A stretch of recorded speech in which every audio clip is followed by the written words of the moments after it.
Pero kasi, well, so far from all the losses I've experienced in my life, hindi ako manap ng dal in replacement of them. Pero iba pa rin kasi yung anak eh. Siguro tulad ng sabi ni Z, mag-aalaga ko ng pet. Maybe. Kasi parang you kind of want to fill that void. Pero depends talaga on the circumstances. Diba? But if people result to that, I have no judgment. I totally understand.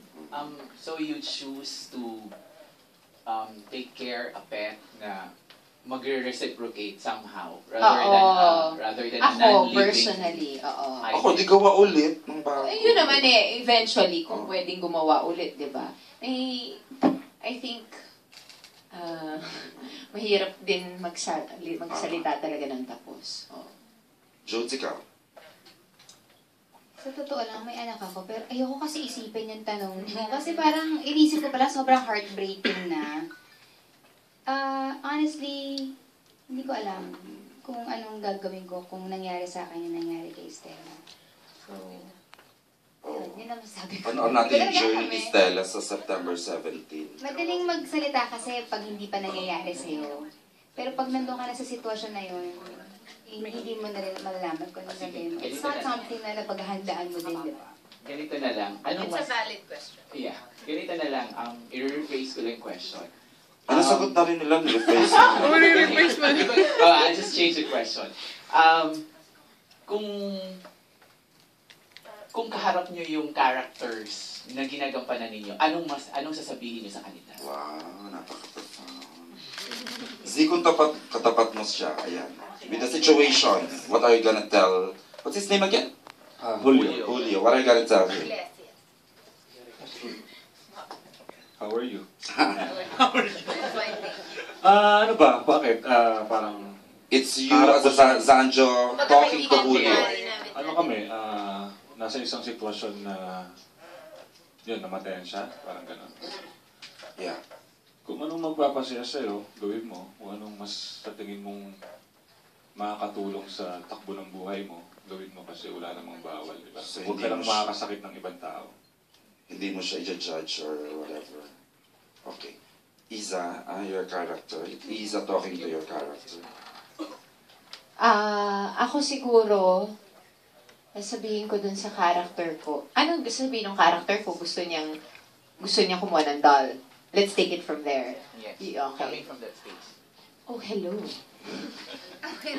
Oh, hello, Faith. So you want dolls? Can I have one too? So we can have parties together? Siguro, sasabihin ko, if that's what you want, katulad na sinabi niya, I'll support you. But in case you need somebody to travel with, or you want someone to talk to, I'm here for you as well. I'll just offer my love and support. Kasi, hindi mo naman pwedeng pigilan niya ang isang tao kung sa tingin nila, yun ang makakahilom ng sugat nila. Yeah. Pero yung seriously, I'll tell them to, maybe you can try to find your center through other ways. Yeah. Okay. Jodes, Stella, in your harap and then ayaw mo. Siguro sa pinagdaanan din ni Stella na hindi okay yung marriage niya and then namatayan pa siya ng anak mo. Siguro sasabihin ko muna sa kanya na pinakauna na mag-pray siya. Na yun, na yayain ko siya na yan, I'll make myself available for her. Ganyan. Para for stronger faith and ano. Oo, kasi yung mga ganda kailangan naman nila ng mga tao. Ng mga tao. Kailangan niya ba si Miko?